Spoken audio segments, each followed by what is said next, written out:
Hey guys, I'm Lindsay and I'm going to be presenting about fear to faith.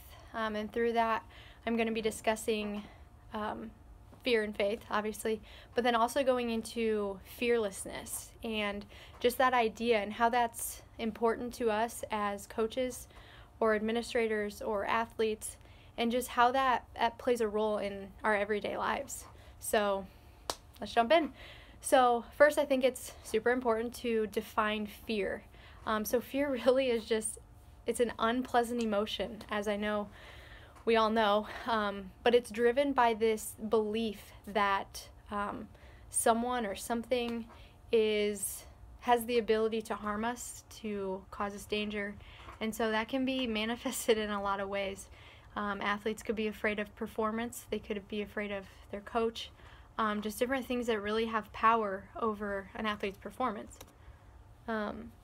Next, let's talk about faith. So faith really is the opposite of fear. In reality, it's just the complete trust or confidence in someone or something. And so really it is just the opposite of fear. So faith is just that overwhelming sense of confidence in someone or something. So I think it's important next to really talk about, what are we afraid of? And, we can talk about in our everyday lives, we have fears. I know I do.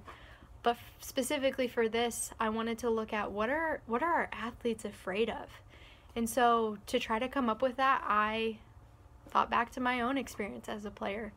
As an athlete in college, I definitely had fears, for sure. And so these are just some that I came up with, and I'm sure there's many more out there. But the first one, and I think the biggest one, is the fear of failure. I think we're afraid of messing up. I think we're afraid of just falling short. I think we're also, us specifically, but our athletes are maybe afraid of embarrassment, afraid of what would happen if they do mess up. The fear of letting others down, letting ourselves down, I think that's a big one. Sometimes players have really high expectations on them from coaches, from parents, from themselves. In all reality, I know I did. Fear of not measuring up, just not being good enough, is just an overwhelming fear, I think, for a lot of athletes with the pressures that they have these days. And then lastly, I hate it, but the fear of a coach or a punishment. I know that's something I experienced a lot as a player in college, just being afraid of my coach, being afraid of what would happen if we lost. And so I think that's something that's really important that coaches really take a look at and try to understand, that we can't drive our athletes to perform well out of fear. That's never going to end up well. It's just not. It might work for a while. They might have temporary success, but in the long run, that's not healthy, and it's not gonna lead to long-term success. And so then that leads us to fearlessness and what that looks like. I think it's common when we see a word with less at the end, L-E-S-S, to think of that root word as without. So hopeless, being without hope. Selfless, being without the desire to serve yourself, essentially. So without that. And I think fearless is different. I really do. I think fearless is not about not having fear. I think fearless is more about, what do we do with that fear?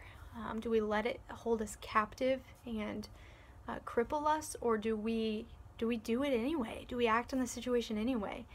So I don't think fearless is about not having fear. I think fearlessness is about having fears, having doubts, having lots of them, and doing it anyway, pursuing it anyway, laying it all out there.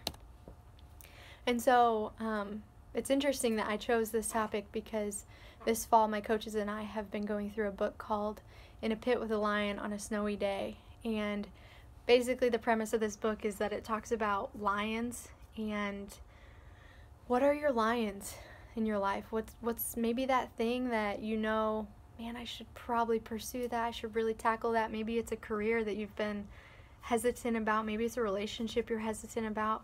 Whatever it may be, what is that lion, and why aren't you attacking it? And this book really goes into reasons that we don't attack and why we should. So just a few quotes that I've pulled that I really like is, As I look back on my own life, I recognize this simple truth. The greatest opportunities were the scariest lions. Part of me has wanted to play it safe, but I've learned that taking no risks is the greatest risk of all. And so that just really hit me. Not doing anything sometimes is the biggest risk. What do you have to lose with chasing that lion? Why aren't you pursuing that? Why aren't you being fearless? And then again, just a couple more quotes. Most God-ordained dreams die because we're not willing to do something that seems illogical. Yeah, true. The only God-ordained fear is the fear of God. And if we fear him, we don't have to fear anything else. The only fear that is God-ordained is the fear of God. And that's extremely comforting for me. And then lastly, what sets lion chasers apart isn't the outcome, it's the courage to chase the God-sized dream. So it's not about the outcome. Being fearless is not about what ifs, other than what if I don't? What if I don't try? What if I'm not fearless? Yeah. Next, I'm just going to go through some fearless people that we know of, specifically athletes for these first couple, but Michael Jordan, he did not make his high school varsity team as a freshman, and he was heartbroken, but he definitely didn't allow it to hold him captive or cripple him. He continued to work. He was afraid. I'm sure he was afraid, but he was probably bitter, and he decided he was going to work, and he was going to be fearless, and he was going to try again. And him trying again, I would say for him, is the best decision that he ever made.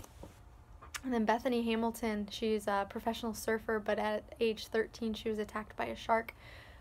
Her left arm was severed, and incredibly, she got right back in the water. You know, if that happened to me, I'm not sure I'm ever going back in the water. And she didn't just jump back in, she jumped in a mere 3 weeks later.